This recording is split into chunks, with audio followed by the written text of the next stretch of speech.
আমি হাসপাতালে বেডে শুয়েছিলাম যখন আমার শাশুড়ি আমার নিজের বাবা-মায়ের সামনে আমাকে চড় মারলেন এবং চিৎকার করে বললেন, "তুমি এই পরিবারে শুধু লজ্জাই এনে দিয়েছো।"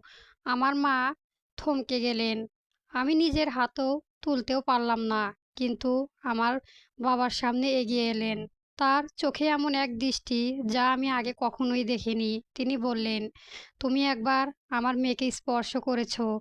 এখন তোমাকে আমার জবাব দিতে হবে।" এরপর যা ঘটল তা সেই রুমে থাকা সবাইকে স্তব্ধ করে দিয়েছিল। আমি তখনও মনিটরের সাথে সংযুক্ত অবস্থায় ছিলাম যখন আমার শাশুড়ি আমার নিজের বাবা-মায়ের সামনে আমাকে চড় মারলেন। হাসপাতালের ঘরটায় অ্যান্টিসেপটিক আর বাসি কফি গন্ধ মিশেছিল। সাদা আলোয় সবাইকে আরও ঠান্ডা আর নির্জীব লাগছিল। তবে একজনকে না, ডায়ান মাস মাসার্স ডায়ান মার্সার্স।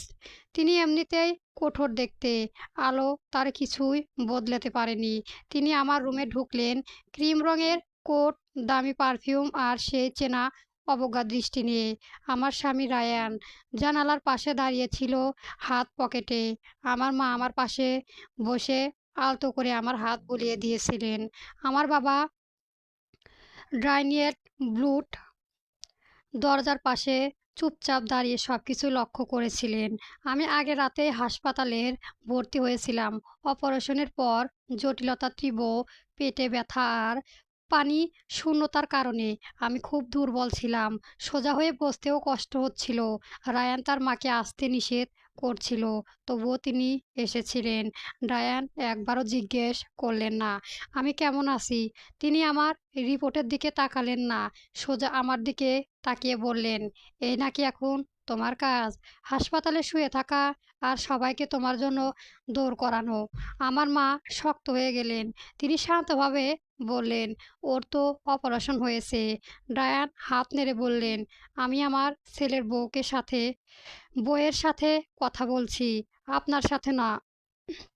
আমি কষ্ট করে বললাম, "দয়া করে চলে যান।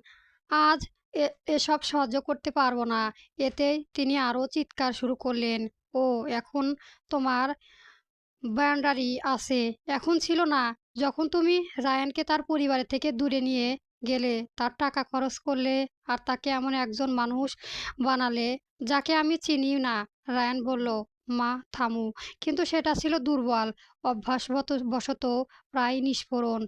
রায়ান আমার বেডের কাছে এগিয়ে এলেন। "জানো এই পরিবারে তোমাকে কিভাবে, এমিলি?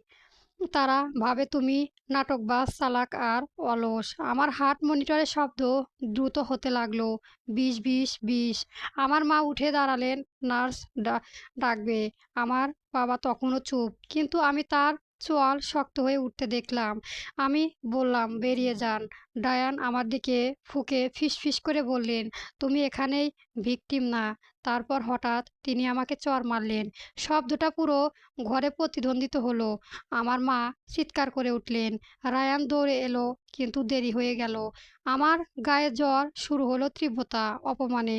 কিছুক্ষণের জন্য আমি শ্বাসও নিতে পারছিলাম না। আমি লবণ আর ধাতব স্বাদ অনুভব করলাম। ঠিক তখনই আমি আমার বাবার কণ্ঠ শুনলাম, নিম্ন, স্থির কিন্তু ভয়ঙ্কর। তিনি আমার বেড আর ড্রয়ারের সামনে এসে দাঁড়ালেন। তার চোখে চোখ রেখে বললেন, "তুমি তোমার জীবনের সবচেয়ে বড় ভুলটা করে ফেলেছো।" পরবর্তী গল্প পেতে আমার চ্যানেলটা সবার আগে সাবস্ক্রাইব করে রাখবেন। ধন্যবাদ। গল্প একটি চর চলবে।